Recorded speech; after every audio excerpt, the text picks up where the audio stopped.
Amém? Está feliz com Jesus? Aleluia! Pode se assentar. O Senhor é bom. Deixa eu pegar minha água aqui.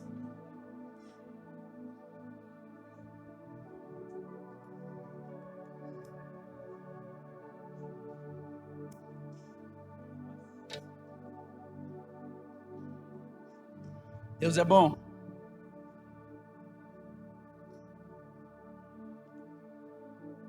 Uau! Por onde eu começo? Por aqui. Tem alguém que nos visita hoje pela primeira vez? Uau, sejam bem-vindos, em nome de Jesus. Se sintam amados por esta casa.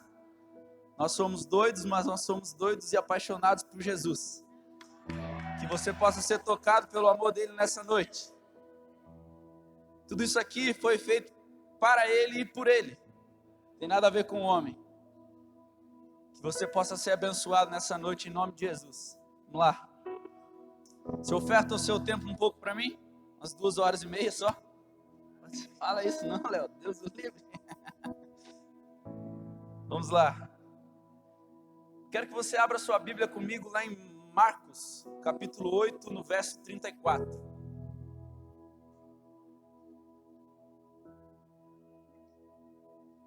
Se demorar muito, nós temos ali no telão. Que diz assim: Então, convocando a multidão e juntamente os seus discípulos, disse-lhe: Se alguém quer vir após mim, a si mesmo se negue, tome a sua cruz e siga-me. Amém?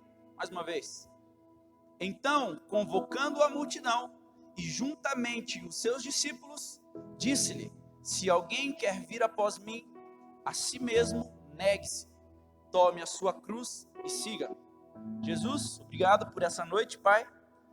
Eu estou aqui como um filho do Senhor, como um canal de bênção nessa noite, Pai. Eu quero ser simplesmente um mensageiro daquilo que o Senhor tem para liberar sobre a vida dos seus filhos. Eu preparei algo, Deus. Eu estudei, se o Senhor quiser mudar tudo, fica à vontade, Jesus. Tudo aqui é para o Senhor e para o Senhor, Senhor Deus. Eu te dou total liberdade. Abre o coração dos seus filhos e que toda semente que seja lançada daqui gere frutos de 30, 60 e 100 por um sobre a vida deles, em nome de Jesus. Amém.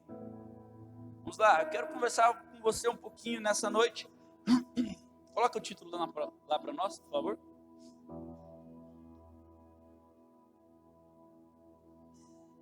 Negue a si mesmo. Lá vem o Léo. Negue a si mesmo. Nessa passagem que nós acabamos de ler, se nós pegarmos o contexto da história, nós vamos ver que Jesus ele estava numa conversa com seus discípulos. Ele senta com seus discípulos no momento de comunhão e trocando uma ideia com eles, ele fala para os seus discípulos: vai chegar o tempo que eu vou ter que morrer. Logo, logo eu vou morrer. Eu vou ser crucificado, vão me bater, vão me machucar. E ele explica aquela situação que iria acontecer com ele alguns anos ali para frente. E então os seus discípulos dizem para ele: Jesus, você está louco? Como é que você vai morrer? Agora que está tudo legal para nós, a gente tem você aqui, o Messias aqui junto com a gente. Como é que você está falando que você vai morrer? Você está doido? Está escrito isso na Bíblia, tá? Está escrito isso na minha Bíblia. Na NVL, nova versão do Léo. Então, os discípulos falam: Jesus, você vai morrer. E Pedro logo se posiciona e fala: não, Jesus, você não pode morrer. E qual é a palavra de Jesus acerca disso sobre Pedro? Aparta-te de mim, Satanás. Isso é muito forte. E então logo em seguida Jesus ele libera essa patada sobre a vida dos discípulos. Se você quer vir após mim, negue-se a si mesmo, tome sua cruz e siga-me. Essa é uma exortação de Cristo à igreja. Negar a si mesmo é uma das coisas mais difíceis na vida do cristão. Quem concorda comigo?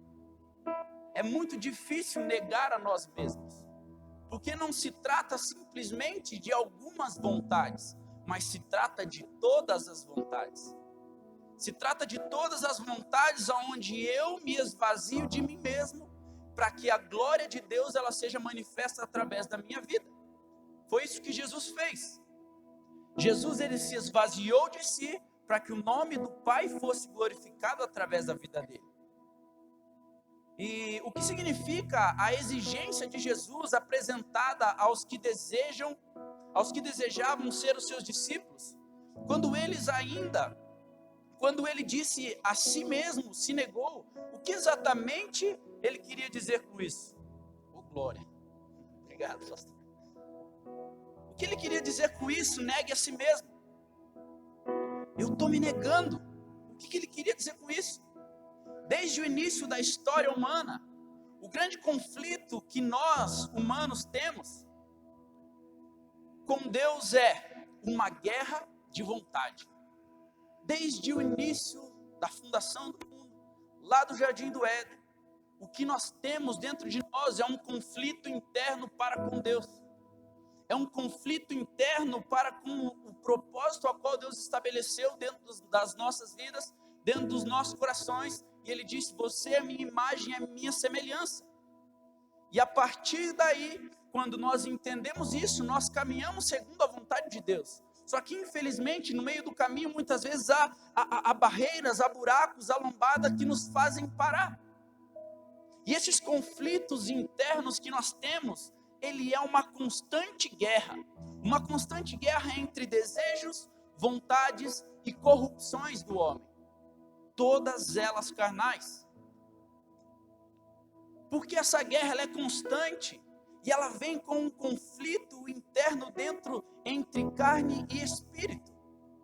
Nós sabemos que a palavra de Deus ela nos fala que existe uma guerra constante entre a carne e o espírito, onde a nossa carne ela luta para fazer as vontades da carne e o nosso espírito ele milita contra essa carne para que nós, como filhos de Deus, a gente venha se manifestar como filhos de Deus e cumprindo o propósito daquilo que Jesus tem para nós. E essa é uma guerra constante, que se você pegar e parar e analisar a sua vida agora, você vai falar, cara, eu vivi no meio dessa guerra durante essa semana toda, Léo. Você não sabe como a minha vida foi difícil. Você não sabe como a minha vida ela foi dolorosa. As vontades de desistir vieram constantemente. As vontades de parar, elas vieram constantemente. As vontades de pecar, elas vieram constantemente. Só que o que você fez com isso? Semana passada, o nosso pastor ele trouxe uma mensagem para nós sobre construtores e desconstrutores. E nós entendemos que o Filho de Deus, quando ele constrói algo, ele não para por nada. Nem mesmo por essas emoções que tentam nos dominar. Nós entendemos que quando nós construímos algo como filhos de Deus, manifestando o reino do Senhor, nós não paramos pelo pecado, nós não paramos pelos desejos, nós não paramos pelas emoções, mas nós continuamos a construir porque nós vivemos no propósito eterno. E nós vemos que essa guerra que existe dentro de nós, ela acontece desde lá do início. O Senhor disse ao primeiro casal que não era da vontade dele que eles comessem da árvore do conhecimento do bem e do mal, mas eles escolheram a sua própria vontade e comeram. Nas suas decisões, aqueles dois homens, um homem e uma mulher, Adão e Eva, eles tinham uma convicção dentro do coração deles. Nós queremos ser parecidos com Deus. Eu quero saber o que aquela árvore tem para me oferecer, que, parece tão linda aquela árvore, mas Deus falou que não é para me mexer. Por quê? Sabe aquela coisa que a gente sempre ouvia no mundo, o proibido é mais gostoso, o proibido é mais legal, o proibido é mais da hora. Então, se eu fizer aquilo ali, eu vou saber o que tem para revelar aquilo ali. Então eles comeram, e os homens, o Adão e Eva, eles se manifestaram na sua própria vontade, nos seus próprios desejos, desobedecendo a palavra de Deus e desonrando aquilo que Deus tinha para fazer. Não negando a si mesmo, mas aceitando que o desejo carnal deles falasse muito mais alto do que o simplesmente o obedeça. E eu quero dar uma ênfase aqui, cara, nessa palavra, obediência. A obediência é um requisito definido pelo Criador para gerar o seu relacionamento com a humanidade, desde o início. E o perigo de comprometer isso tudo sempre residiu uma nova vontade e no poder de escolha dos homens. A obediência ela é um requisito para que nós venhamos viver uma vida de relacionamento com o Pai. Mas ao mesmo tempo, a nossa culpa de se afastarmos de Deus, nós carregamos isso. Porque o Senhor ele está o tempo todo querendo se relacionar comigo e com você. De uma maneira de filho, de uma maneira de pai, dizendo: filho, vem aqui que eu tenho algo para você. Filho, vem aqui que eu tenho um propósito para você. Filho, vem aqui que eu tenho algo para que você manifeste. Mas nós, nas nossas escolhas, nós decidimos não honrar aquilo que Deus está falando, aquilo que Deus está fazendo, simplesmente por agradar as vontades da nossa carne. Nós decidimos desobedecer a palavra do Senhor. Nós decidimos romper um relacionamento com Deus simplesmente pela desobediência. Quando Deus fala para você: filho, não coma desse fruto, você vai falar: Deus, mas olha que fruto bonito, Jesus. Eu vou comer só uma mordidinha, não vai dar nada, não tem problema. Não tem problema, Jesus, porque se eu comer não vai fazer diferença para mim. Se eu comer, não vai fazer diferença. E o Senhor está falando: filho, não coma, porque senão, se você comer desse desejo ao qual você tem no seu coração, esse desejo vai te levar à morte. Você fala: será que vai me levar mesmo? Será? Deixa eu experimentar.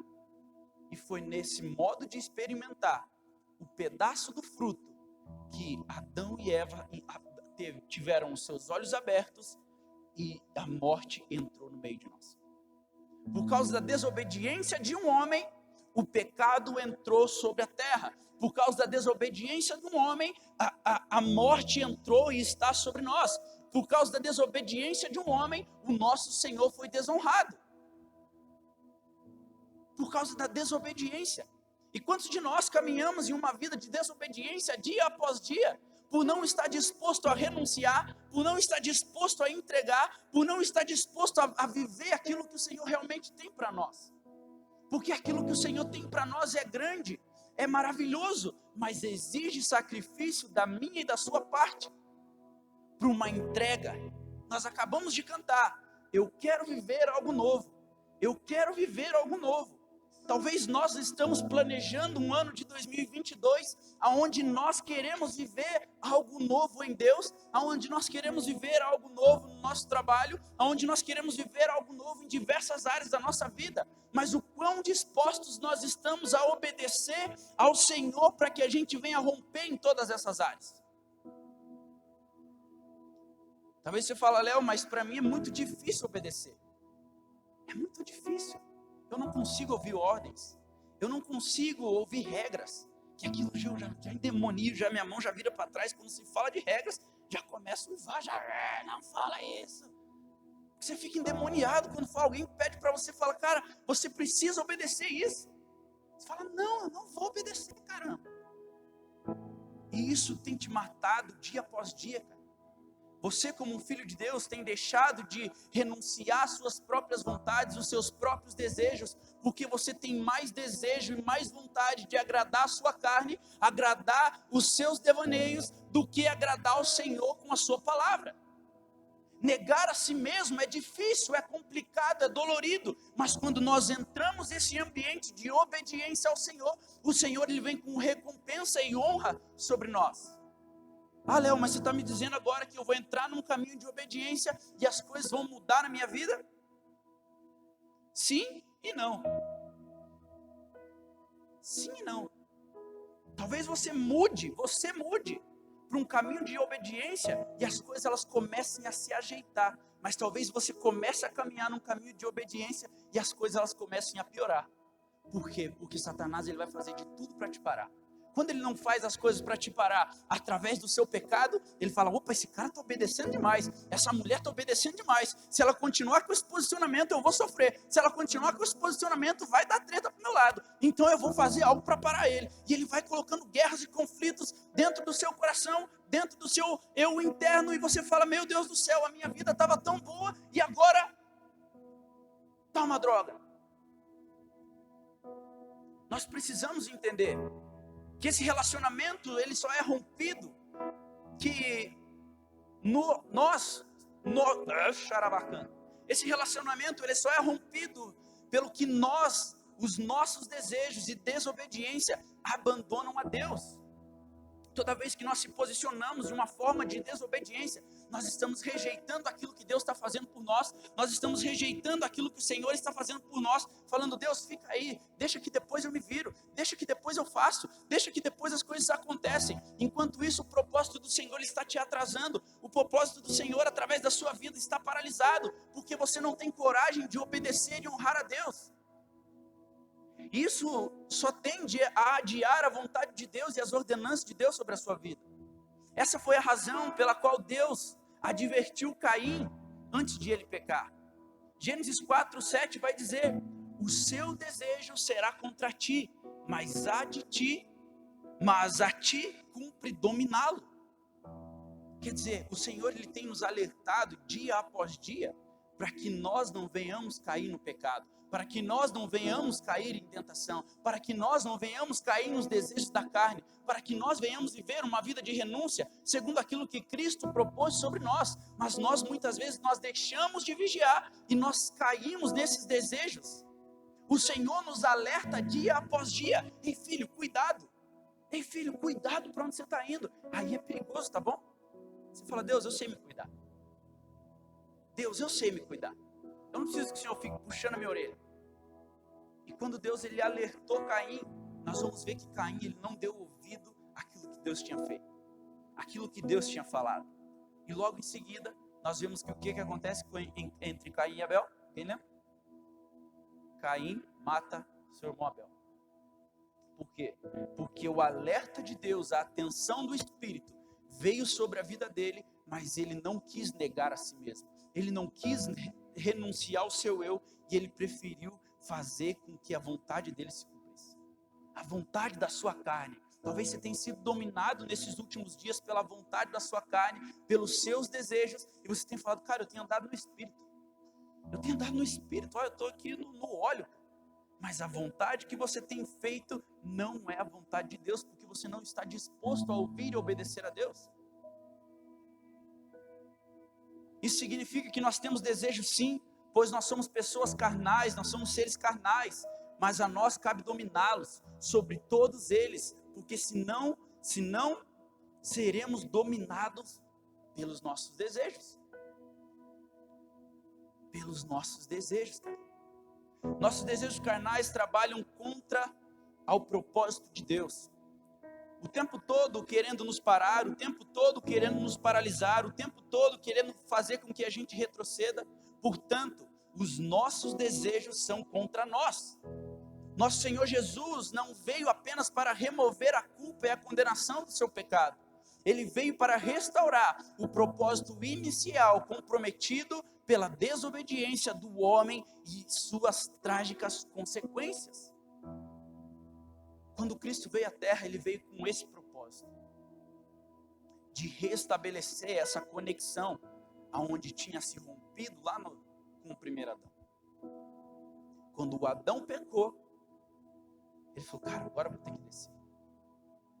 Então o Senhor ele vem para restaurar todo esse relacionamento, toda essa vida a qual nós caminhamos, a presença do Espírito dentro de nós, ela vem para restaurar, não mais uma vida de morte, mas nos trazer uma vida de vida.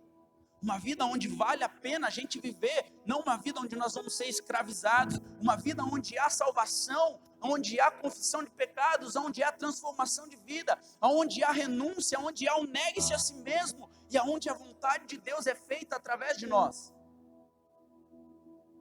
Esse foi o propósito do Senhor, descer à terra para remover a culpa e a condenação do pecado.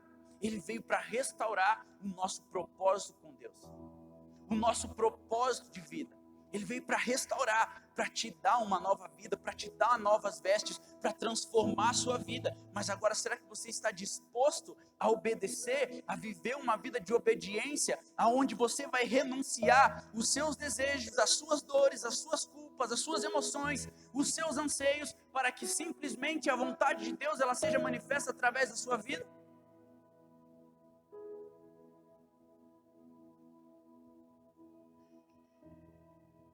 Talvez não, talvez sim. Sabe, esses dias aconteceu uma situação comigo, contei pela manhã também. Aconteceu uma situação comigo de obediência. Eu entrei numa empresa para fazer uma coleta. E dentro dessa empresa, todas as empresas a gente sabe, precisa usar máscara. Só que aquele dia estava bem quente e eu tenho rinite. E a minha rinite estava bem atacada naquele dia. Eu estava conseguindo respirar direito. Então eu estava com a máscara até cobrindo só a boca. E eu cheguei naquela empresa. Veio o segurança e falou para mim assim: ô cara, você precisa erguer a máscara.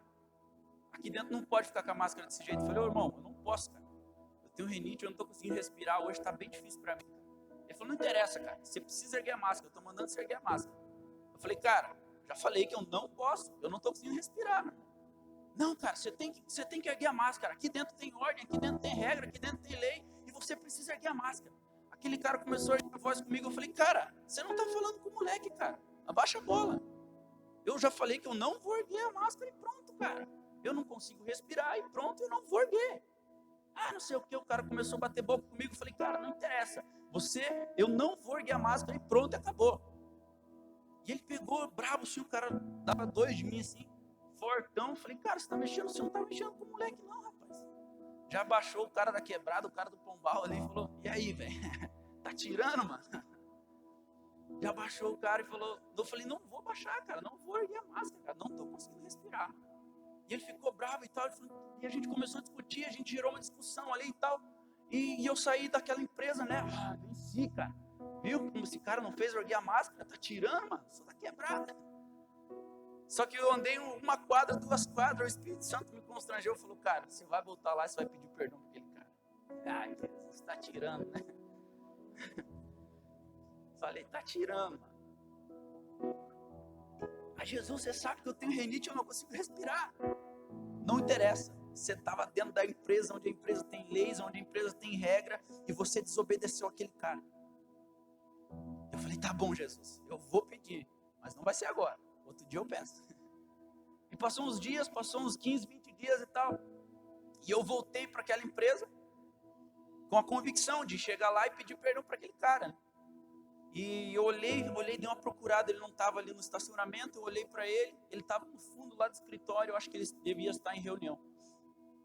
E eu falei: olá, Jesus, ele está lá ocupado agora, eu não vou ficar esperando ele, estou indo embora, tchau. A culpa não é minha. Mas passou alguns dias de volta, peguei e vazei. Passou alguns dias de volta, eu voltei lá e aquele cara estava lá, brabo, né? Bruto, desse tamanho, armado. Eu falei: ô cara, quero falar com você. Você lembra de mim? Ele: lembro, cara. Falei: a gente discutiu esses dias aí, eu não estava num dia muito bom, não estava conseguindo respirar, eu também não sei como é que foi seu dia e tal. Eu quero te pedir desculpas, eu quero te pedir perdão, porque aquele dia eu desobedeci você aqui dentro da sua empresa. E, pô, tava errado, mano. Foi mal aí, não sei como é que foi seu dia, eu não estava num dia bom, você também não. E a gente acabou discutindo e tal, não sei o quê.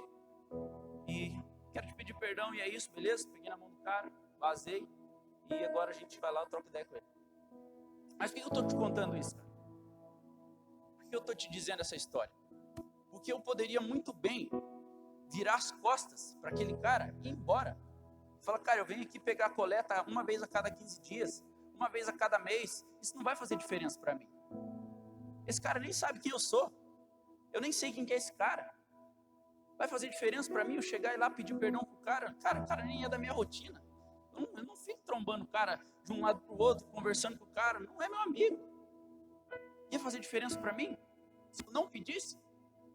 Como homem carnal, não ia fazer. Mas como homem espiritual, iria fazer toda a diferença. Porque para mim chegar e trocar ideia com o cara, falou: cara, eu quero te pedir perdão. E beleza, desculpa, foi mal aquele dia. Cara, isso não ia mudar a história do cara, isso não ia mudar a minha história. Mas como homem, como filho de Deus, como homem de Deus, eu obedeci ao Senhor, porque o Senhor falou, cara, você vai lá, você vai pedir perdão, porque você estava errado, velho. Você estava errado. A sua desobediência a uma empresa gerou consequências, cara. Então agora você vai lá, você vai se redimir com aquele homem. Aquele homem está trabalhando, cara. Tá tirando, cara. Aquele homem está trabalhando e, poxa, você está desaforando o cara na empresa do cara. Eu falei, tá bom, Jesus. E eu entendi naquele momento, cara. Eu não precisava pedir perdão pro cara, porque eu não tinha, aquele homem não era do meu convívio. Aquele homem não era do meu ciclo de amizade. Eu encontro ele, igual eu disse, a cada uma vez por mês, a cada 15 dias e tal. Isso não ia fazer diferença nenhuma para mim. Ele não está sentado aqui, eu acho, pelo menos, né? Não. Amém. Entende? Então ele não vai fazer diferença. Ele não sabe quem eu sou, eu não sei quem é ele. Então isso poderia não fazer diferença alguma, cara. Mas eu, como homem de Deus, como filho de Deus, eu precisei me submeter à vontade de Deus. Por quê? Porque eu não vivo mais a minha vida, mas agora é Cristo que vive em mim. E se eu ofendo uma pessoa, eu não estou ofendendo somente uma pessoa, eu estou ofendendo a presença de Deus que está sobre ele, cara. Porque ele também é filho de Deus. Ele também é filho de Deus. Então nós precisamos entender, meu irmão, que nós precisamos ter um posicionamento de obediência a qual a vontade de Deus se manifesta. Nós precisamos entender que quando nós caminhamos em uma vida de obediência ao Senhor, coisas grandes acontecem. É ridículo acharmos que pode haver uma restauração plena de tudo que o homem tinha antes da queda, sem que a mesma dimensão de obediência a Deus, sem ter a mesma dimensão de obediência a Deus e plena sujeição ao seu senhorio. Ela só será restabelecida como no princípio, quando nós decidimos viver uma vida de obediência ao Senhor e à palavra dele. Nós só teremos uma igreja gloriosa, uma igreja que manifesta o poder, uma igreja que transforma a sociedade, quando uma igreja que nós somos a igreja, eu e você, quando nós decidimos viver a plena vontade de Deus e caminharmos segundo a obediência a Cristo. Quando nós decidimos ser obedientes ao Senhor, grandes coisas acontecem. O Evangelho de Cristo é uma mensagem de obediência. Temos tentado proclamar uma fé desacompanhada da obediência. E isso não se harmoniza com a revelação bíblica. Não tem como eu manifestar um ambiente de fé se eu caminho num caminho de desobediência. Não existe, é uma via de mão dupla. Não tem como eu fazer uma coisa e falar, cara, eu tenho fé, mas eu não quero obedecer. Eu tenho fé em Cristo, mas eu não quero obedecer. Cara, não tem como, não existe. Mas agora quando eu decido negar a mim mesmo, rejeitar os meus egos, rejeitar os meus propósitos para viver aquilo que o Senhor tem para nós, aí nós vemos nós triunfando como uma igreja gloriosa que se manifesta de dia após dia e de vida em vida. Porque quando nós decidimos obedecer, o Senhor ele se move no meio da obediência. Quando nós decidimos obedecer, grandes coisas acontecem, curas acontecem. O pastor deu alguns exemplos aqui semana passada de obediência, né? Quando o Senhor falou para Naamã, vai lá e desce até a água, e se banha 7 vezes, cara. Se Naamã tivesse feito 6 vezes, não teria acontecido milagre. Para Gideão, vai, rodeia Jericó aqui, que esses muros vão cair. Vai, cara, faz isso. Se eles não tivessem feito, aqueles muros não teriam caído. Mas agora, quando nós decidimos obedecer, coisas sobrenaturais acontecem. Por meio, Paulo disse assim em Romanos 1,6, por meio dele e por causa do seu nome, recebemos a graça e o apostolado para chamar dentre todas as nações o seu povo para a obediência que vem pela fé, e vocês também estão entre os chamados para pertencer a Cristo. Então quer dizer, o Senhor ele tem um chamado para nós, mas ele tem um chamado que caminha em obediência. Não existe desobediência no reino de Deus. Não existe desobediência segundo a fé. Não existe, não pode existir. Se nós falamos, cara, eu tenho fé que o Senhor vai fazer grandes coisas, mas eu não estou disposto a obedecer, sinto muito te dizer, cara, coisas não irão acontecer sobre a sua vida. A palavra vai dizer que fé sem obras, ela é morta. Por quê? Porque se eu não tiver fé, se eu tiver fé, mas eu não estiver disposto a obedecer, cara, eu não vou estar disposto a dar passos de fé. Eu não vou estar disposto a viver o novo. Eu não vou estar disposto a renunciar. Eu não vou estar disposto a perdoar. Eu não vou estar disposto a gerar cura a alguém. Porque eu estou ali preso num ambiente de desobediência. Enquanto a fé me pede, fala, filho, venha que eu tenho essa coisa aqui para você. Venha que eu tenho algo novo para você. E você está ali no seu canto esperando o Senhor te puxar. Mas o Senhor não vai te puxar se você não tirar o seu pé para fora do barco e falar, Jesus, eu estou indo até aí. Se Pedro tivesse chamado Jesus, Jesus, é você que está aí no meio do mar? Sim, sou eu, Pedro. Então vem até mim. Não, vou não, cara. Não vai afundar o trem aqui. Venha Pedro, eu estou te chamando, cara. Pedro, ele decidiu sair daquele barco, erguer a sua perna, pular para o mar, ponhar o seu pé, talvez dar uma afundada, mas na sua obediência, aonde não tinha plataforma, onde não tinha calçada, o Senhor colocou algo ali para ele andar, e ele foi até Cristo e falou, velho, eu estou aqui no meio do mar. Porque a sua obediência, a obediência que Pedro gerou naquele momento, trouxe um milagre sobrenatural para a vida dele. Então, se você decidir viver em obediência, Senhor, eu tenho fé que o Senhor vai fazer grandes coisas. Então, meu irmão, dá o primeiro passo e começa a obedecer, porque o Senhor vai começar a transformar a sua vida, o Senhor vai transformar a sua casa, o Senhor vai transformar o seu casamento, mas você precisa ter fé para obedecer aquilo que o Senhor está fazendo. O que o Senhor está te chamando? É para você fazer atos proféticos? É para você renunciar às suas vontades? É para você perdoar pessoas? É para você gerar cura a alguém? O que o Senhor está te chamando para fazer? Será que você está disposto a isso? A obedecer ao Senhor, mesmo que te custe tudo? Será que nós estamos dispostos a obedecer ao Senhor, mesmo que isso seja sacrificial para nós? Ora, Romanos 16 vai dizer assim, ora, aquele que tem poder para confirmá-los, pelo meu evangelho, pela proclamação de Jesus Cristo, de acordo com a revelação do ministério oculto nos tempos passados, mas agora revelado e dado a conhecer pelas escrituras proféticas de ordem do Deus eterno, para que todas as nações venham a crer nele e obedecer-lhe.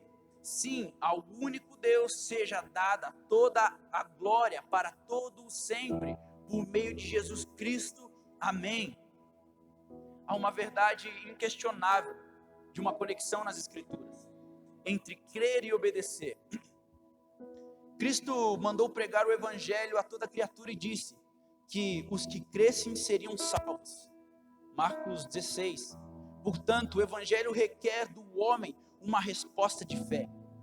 Mas o mesmo Jesus que também ordenou que fizéssemos discípulos das nações e os ensinassem a guardar, a obedecer, a cumprir e atender tudo o que ele ensinava, tudo que ele havia ensinado. A fé e a obediência, elas andam juntas. Se você quer construir uma vida fundamentada, se você quer construir uma vida realmente estruturada, você precisa obedecer aquilo que o Senhor está mandando você fazer. Você precisa obedecer, cara. Nós precisamos entender que nós estamos entrando em um lugar como igreja, que só a obediência vai nos fazer permanecer, cara. Um lugar esse que só a obediência vai realmente nos fazer ser uma igreja gloriosa e triunfante. É só a obediência que vai nos fazer romper em todas as áreas como igreja. É só a obediência à sua palavra e ao propósito e aos princípios do Senhor que vão nos fazer ser uma igreja triunfante. Porque quando nós obedecemos a palavra do Senhor, nós criamos estrutura. Quando nós obedecemos ao Senhor, nós criamos um avanço. E quando nós ouvimos a voz do Senhor, nós estamos dispostos a cumprir o ID. A obediência vai nos fazer ser diferentes. A obediência vai nos fazer ser relevante. A obediência vai nos fazer ser uma igreja gloriosa. Nós dizemos, a gente diz direto aqui, cara, que nós não somos uma igreja simplesmente de sentar no banco e ouvir palavras e cantar louvores, mas nós somos uma igreja que ativa pessoas para um cumprimento de um propósito. Você está vindo aqui hoje para você ser enviado amanhã, para que você manifeste o reino de Deus. Só que você precisa obedecer, porque agora você está aqui sendo crente, é muito fácil. Nós vivemos num ambiente muito democrático no Brasil, onde nós temos o livre acesso a cultos, onde nós podemos cultuar ao nosso Deus, onde nós podemos cultuar ao nosso Senhor, sem que ninguém venha aqui na nossa porta e fale, cara, se você negar, se você não parar com isso, eu vou te matar. Mas se as coisas mudam amanhã, será que você vai estar sentado aí onde você está hoje? Se alguém chega aqui nesse exato momento e fala, vai cara, nega a Cristo, porque se você não negar, eu vou matar o seu filho, eu vou matar a sua filha, eu vou te matar, cara. Será que você está disposto a obedecer a palavra do Senhor? Será que nós estamos dispostos a obedecer e a honrar a Ele? Ou talvez você fala, cara, isso já está pegando pesado demais, né, Léo? Essa é a realidade da igreja perseguida na Ásia, onde pessoas falam, vai cara, nega a Cristo, senão eu vou te matar. Vai, nega a Cristo, senão você vai morrer. E nós, muitas vezes, nós caminhamos de uma forma em que nós não obedecemos a palavra, porque a palavra nos custa tudo. A palavra, quando ela vem sobre o nosso coração, ela vem com peso nas nossas vidas, ela vem trazendo um posicionamento, falando, cara, você precisa renunciar a algo. Mas você fala, cara, eu não vou renunciar a isso, porque isso é valioso demais para mim. Isso é valioso demais para mim, então eu não vou renunciar, eu vou ficar quieto aqui, eu vou entregar tudo. Vou ficar quietinho aqui, deixa eu ficar quietinho aqui no meu banco, cara. Quero trabalhar não, quero servir não, vou ficar aqui bem de boa, só ouvindo os caras falar isso, só ouvindo os pastores cantar, os músicos tocar e, cara, tá ótimo isso para mim. Mas só quando nós obedecemos aquilo que o Senhor está falando, nós negamos a si mesmo, falamos, Cristo, eu não vivo mais para mim, eu não vivo mais a minha vontade, Senhor, eu não vivo mais aquilo que eu queria para mim. Os meus desejos, os meus pecados, os meus sonhos já não valem mais nada para mim. A partir de hoje eu quero simplesmente honrar aquilo que o Senhor está fazendo sobre a minha vida. Eu quero simplesmente obedecer, negando a mim mesmo, tomando a minha cruz e seguindo ao Senhor, porque isso gera sacrifício, isso gera honra. Ah, Léo, mas é dolorido, cara, mas vai valer a pena. Vai valer a pena. Se nós estamos entrando num ambiente de igreja hoje, a qual o Senhor está nos chamando para viver um tempo de obediência, nós precisamos se posicionar e falar, Deus, eu não aceito mais viver as minhas vontades, eu não aceito mais viver o meu propósito sozinho, eu não aceito mais viver segundo os desejos da minha carne, mas eu quero viver segundo aquilo que o Senhor tem para mim, Senhor. Eu preciso entender qual é a sua vontade para dentro da minha casa, para dentro da minha cidade. Eu preciso entender quais são as suas dores, Pai. Esses dias eu estava bem ruim em casa, cara. Estava com intoxicação alimentar e eu estava com muita dor no estômago, uma dor insuportável. E eu passei a tarde no médico e eu cheguei em casa, né, com dor ainda, porque só deram remédio para comprar e na hora não resolveu. E eu cheguei em casa com dor e eu tinha que vir para a igreja logo em seguida para o culto dos homens. E eu em casa deitado com dor, cara, falei, meu Deus do céu, me cura, Jesus. Meu filho parou do meu lado, sentou na cama comigo e falou, pai. Eu falei, oi filho, eu queria poder sentir as suas dores. Eu falei, hã? Como assim, tá doido, mano?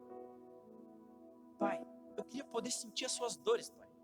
Essa dor que você está sentindo parece ser insuportável. Parece que está doendo muito, pai. Eu queria poder sentir para tirar essa dor de você, pai. E naquela hora, cara, eu parei assim, falei, de onde esse moleque tirou isso, cara? Esse cara tá doido, cara. Mas aquilo mexeu comigo de uma certa forma, cara. Porque ele não foi movido simplesmente pelo desejo de sentir a dor, mas ele foi movido pelo coração do pai a falar, filho, você precisa sentir as dores que eu tenho sentido pelo mundo. Você precisa sentir as dores que eu tenho sentido por uma geração. Você precisa sentir as dores das pessoas que estão sofrendo. E aquilo me constrangeu, aquilo mexeu comigo e eu saí meio torto daquela conversa que eu tive com ele, cara. Falei, cara, isso é uma realidade a qual nós precisamos entender. O negar a si mesmo se trata de eu entender as dores que o Pai está sentindo, para que eu possa ser o médico para uma geração, trazendo cura e trazendo vida.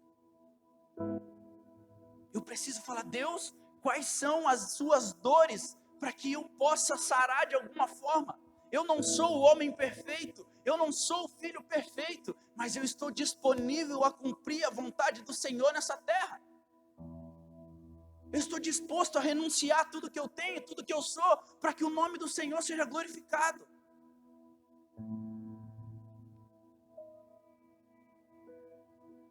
Em seu livro, John Bevere, em seu livro Coração Ardente, Acendendo o Amor por Deus, ele diz o seguinte: na Bíblia, crer significa não somente reconhecer a existência de Jesus, mas também obedecer à sua vontade e à sua palavra. Hebreus nós lemos que e uma voz, e uma vez aperfeiçoado, tornou-se a vontade da salvação eterna para todos os que lhe obedecem. Crer é obedecer. Muito forte isso, cara. Crer significa não somente reconhecer a existência de Jesus, mas também obedecer a sua vontade e a sua palavra. Existem dois tipos de pessoas no mundo. As pessoas que são espirituais e as pessoas que não são espirituais. As pessoas que espiritualizam tudo e as pessoas que não espiritualizam nada. E crer que as coisas que nós vivemos, que o mundo que nós vivemos se trata totalmente de espiritualidade, é entender que o Senhor se move por todos. É entender que não somente Cristo veio para me salvar, mas Ele veio para que eu ouvisse a voz dele e obedecesse aquilo que ele estava falando. Então, quando nós espiritualizamos as coisas, nós entendemos que hoje a guerra não é contra a carne e nem contra sangue, mas ela é contra principados e potestades. Nós saímos da nossa zona de conforto e paramos de culpar as pessoas. E paramos de culpar os outros. Talvez você seja uma dessas pessoas que a sua vida está uma droga, mas você acha sempre alguém para culpar, cara.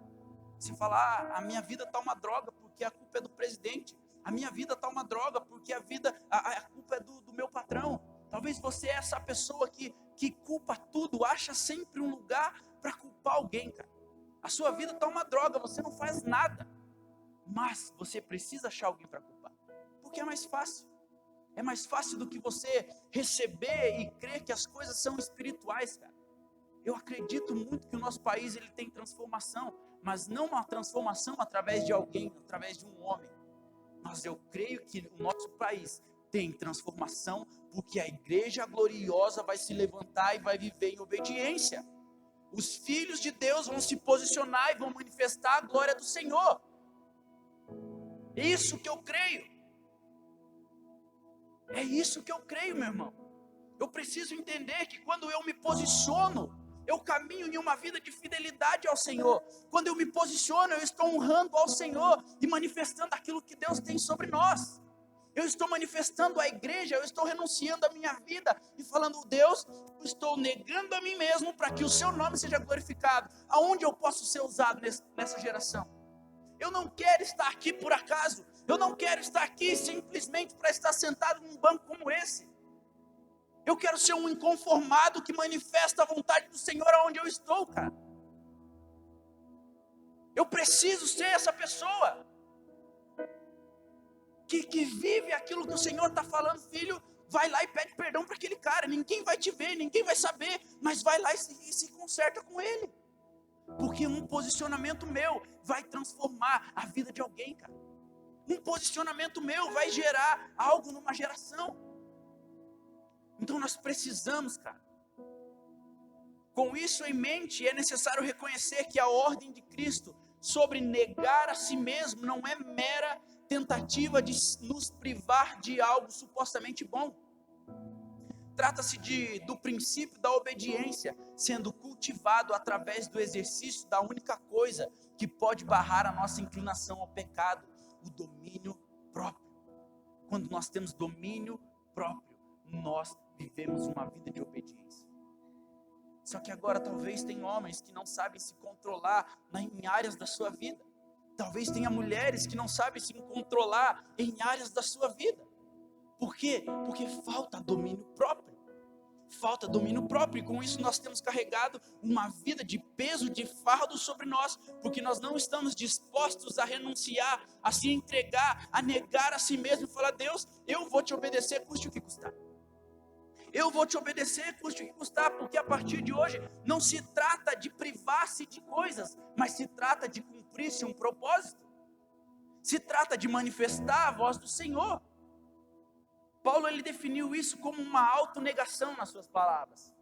Nós vemos em Gálatas 2, 19 e 20, que vai dizer assim: eu estou crucificado com Cristo, logo, já não sou eu quem vive, mas Cristo vive em mim. Será que você pode dizer isso? Sim?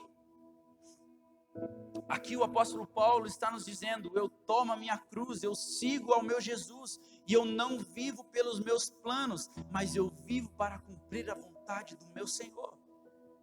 Porque ele entendeu, cara, quando nós entendemos isso aqui nas nossas vidas, que não sou eu quem vivo, mas é Cristo que vive em mim, eu deixo tudo aquilo que parece ser bom para mim, e eu falo: Deus, eu quero esvaziar essa bagagem. Eu quero esvaziar essa bagagem. Eu quero que o Senhor me molde segundo a sua vontade. Eu preciso cumprir a vontade do Senhor. Em outra epístola, o apóstolo descreveu a maneira como podemos nos manter crucificados em Cristo.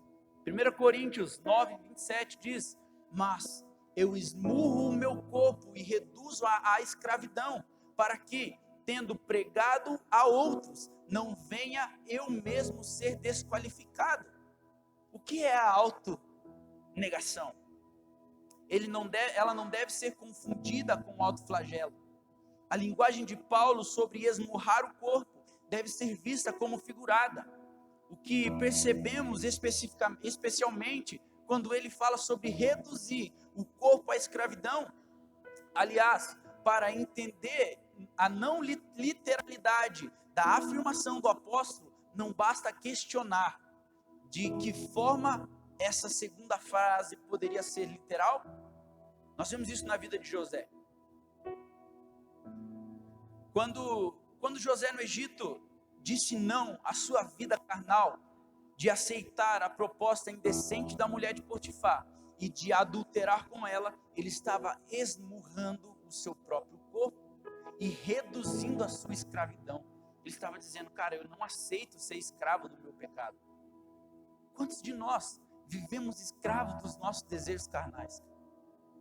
Poderia citar vários aqui: pornografia, mentira, enganação, adultério, masturbação. Cara, poderia falar vários. Mas você sabe aonde você tem sido escravizado, porque você não tem negado a Cristo. Você sabe aonde você tem sido preso, aprisionado, porque você não está disposto a renunciar à sua vida. Daí você fala: cara, mas tantas coisas estão acontecendo na minha vida, eu não entendo. Cara, você está simplesmente sendo escravizado por desejos, por propósito da sua carne, por vontade da sua carne. Você está simplesmente sendo escravizado por isso. E nós vemos a história de José, que quando o pecado ele veio à porta de José falando: ei, eu quero entrar, deixa eu entrar, vem aqui, cara, deita comigo aqui. A mulher falou: deita aqui. Ele falou: não, cara, você está amarrado, demônio, sai daqui. Ele virou as costas e aquela mulher arrancou a sua capa, e nós conhecemos a história que depois ele é acusado por ter pegado a mulher do cara. Só que no fundo ele não fez nada com ela, mas ele esmurreceu o seu corpo, ele sofreu, ele foi radical com o seu pecado, ele foi radical com a sua conduta, ele foi radical com o seu posicionamento, falando: cara, eu não quero nem ficar perto de você, tá bom? Sai daqui, vou embora daqui, não quero nem te ver. E quantos de nós temos sido radical com o pecado? A palavra vai nos dizer que nós precisamos: se o teu olho direito te faz pecar, arranque-o. Se o teu braço direito te faz pecar, arranque-o. Isso é uma forma literal também de falar para você torar o seu braço, arrancar o seu olho? Não, cara. Mas o Senhor está te falando: velho, seja radical com o seu posicionamento. Não brinque com o pecado. Não queira ser desobediente, porque vai haver uma consequência. Não queira brincar com o seu pecado, porque ele vai te matar. E nós muitas vezes brincamos ali de pega-pega com o pecado. Vem aqui, agora eu te pego, agora não quero. E a gente fica nessa brincadeira. Enquanto nós não temos um posicionamento de filhos de Deus, falando, Deus, eu não aceito viver dessa forma. Eu vou dar raiva. Você precisa se posicionar contra o seu pecado, cara. Você precisa tomar vergonha na sua cara e parar de adulterar, parar de ver pornografia, parar de ser uma mentirosa. Você precisa, cara. Porque o pecado ele está te matando e você fala, não, eu sou um cara super espiritual. Eu sou uma pessoa super espiritual. Mas você está ali, cara, morrendo dia após dia, não negando a si mesmo, mas satisfazendo as vontades da sua carne. Você não tem tomado a sua cruz. E Cristo vai nos falar, cara, não pode me seguir quem não toma a sua cruz, quem não nega a mim, não se nega, não tem como ir após mim. Não existe vida com Cristo com base ao pecado. Você está falando, Léo, agora você está dizendo isso, você é um santo. Não, cara, não entenda isso. Não sou um santo, mas o meu reconhecimento que eu sou falho, que eu sou uma porcaria, eu falo, Deus me ajuda. Se o Senhor não me ajudar, eu vou pecar. Se o Senhor não me ajudar, vai dar ruim, Senhor. Se o Senhor não me ajudar, vai dar ruim. E o Senhor, ele vem, cara, com um ato de reconhecer, com um ato de obediência ao Pai, ele vem e arranca aquilo de dentro, assim, com a mão, fala, cara, você não depende disso. Mas isso tudo é posicionamento, reconhecimento, posicionamento, cara. José, ele poderia ter muito bem pegado a mulher de Potifar, feito coisas com a mulher de Potifar, virado as costas, falando, cara, eu vou embora e agora está tudo certo. Mas ele decidiu honrar a Deus, obedecer a sua palavra, obedecer o seu propósito, porque Deus estava se manifestando através da vida dele. Richard Baxter declarou assim, a morte perde metade das suas armas quando negamos, em primeiro lugar, os prazeres e interesses da carne. Glória a Deus por isso. Vou ler de volta, para você entender. A morte, ela perde metade das suas armas quando negamos e, em primeiro lugar, os prazeres e interesses da carne. Então quer dizer, a carne, a morte, ela está batendo na sua vida o tempo todo. Falando, cara, deixa eu entrar. Só que você muitas vezes está falando assim, não, cara, cara, as pessoas não podem saber do meu pecado. O que as pessoas vão achar de mim se elas souberem do meu pecado? O que as pessoas vão pensar de mim se elas souberem que eu errei? O que as pessoas não vão pensar de você? Elas vão pensar, poxa, esse cara errou, esse cara é filho, senta aqui que na mesa tem lugar para você, na mesa tem pão, na mesa tem cura, na mesa tem vinho, na mesa tem a presença, na mesa tem o Pai. E o Pai quer gerar cura dentro de você. Para você começar a não mais ter parte com a morte, rejeitando os prazeres da carne, você precisa negar a si mesmo, tomar a sua cruz e viver aquilo que o Senhor tem para você.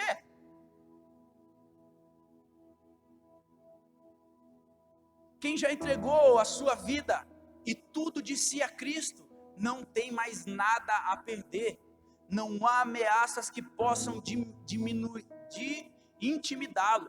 E por isso que vemos no livro de Atos uma igreja imparável.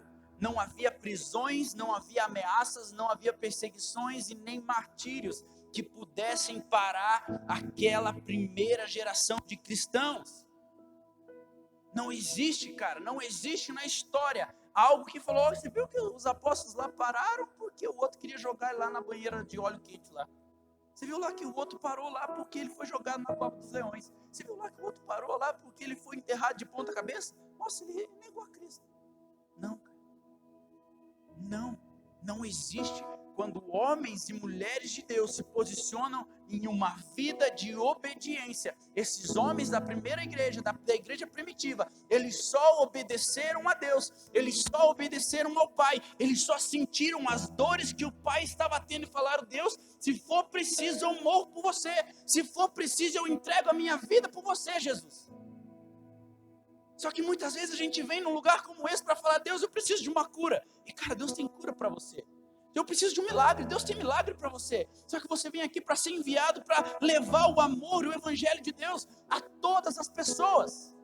A levar essa manifestação do Deus vivo que habita em você, cara. Nós precisamos ter um posicionamento como a desses homens. Que mesmo eles sendo perseguidos, mesmo eles sendo martirizados, mesmo eles sendo atacados, eles não pararam por nada. E nós muitas vezes como cristãos Nutella, nós não podemos olhar para o lado, a pessoa está olhando torto para você e fala, eu já parei com Cristo porque aquele irmão não falou comigo. Eu já parei com a igreja porque o pastor passou por mim aqui no corredor e nem me deu paz, cara. Eu já parei com isso. Eu não aceito mais essa igreja é um bando de hipócritas. Seja bem-vindo. Cara, você precisa ter esse posicionamento. Qual o seu posicionamento e disponibilidade a honrar a Deus, a obedecer a Deus, simplesmente por falar, Deus, eu estou disposto a morrer pelo Senhor. Eu estou disposto a me entregar pelo Senhor, porque a vontade do Senhor é muito maior do que os meus desejos, muito maior do que os meus anseios. Nós precisamos parar com essa história de falar, cara, se der, depois eu faço. Se der, as coisas acontecem. Não, eu não vou negar a mim. Não vou negar a minha carne, não vou negar os meus desejos. Eu vou viver aquilo que eu quero. Se você vai viver, cara, parabéns, você vai morrer, você vai para o inferno. Mas agora, se você decidir viver obedecendo a Cristo, negando a si mesmo, porque a negação, ela é diária. Ela é diária, a entrega ela é diária, o posicionamento ele é diário, a renúncia ela é diária. Cristo ele entregou por nós para que eu e você tivéssemos uma vida e uma vida em abundância, não uma vida medíocre na presença dele. Quando nós decidimos viver essa vida de sobrenatural, nós decidimos se entregar por completo a ele. Ele não se entregou 90%, ele se entregou por completo porque ele te ama.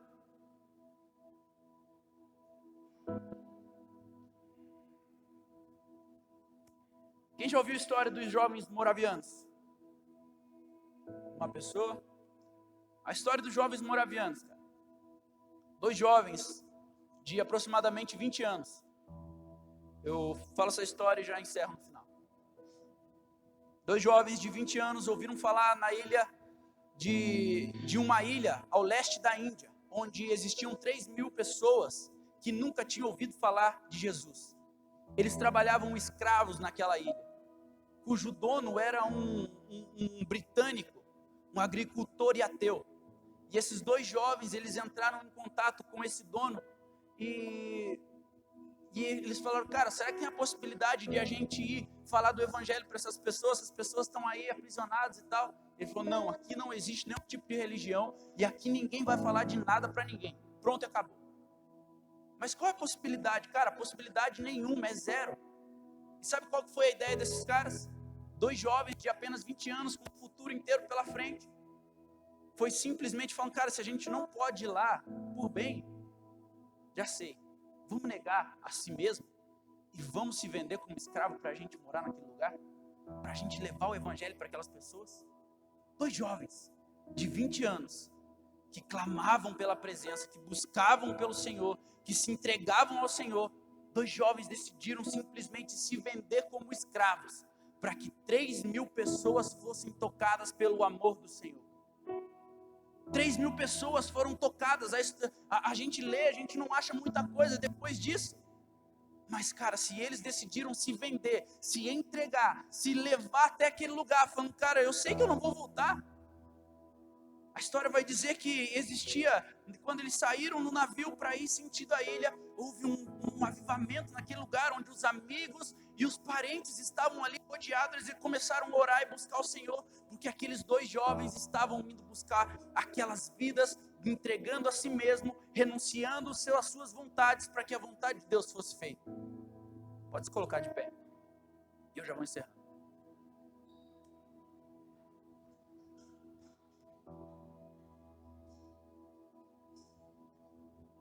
E aqueles 2 jovens, pode apagar as luzes para mim, por favor. Aqueles 2 jovens, eles decidiram se entregar de uma forma verdadeira por amor a Cristo. Se entregar porque o amor que eles tinham dentro deles não era simplesmente superficial, mas era um amor sacrificial, porque eles entenderam, negue-se a si mesmo, Tome a sua cruz e siga Jesus. Negue-se a si mesmo. Tome a sua cruz e viva o seu propósito. Negue-se a si mesmo. Tome a sua cruz e honre ao seu Deus. Negue a si mesmo. Tome a sua cruz e obedeça ao Senhor.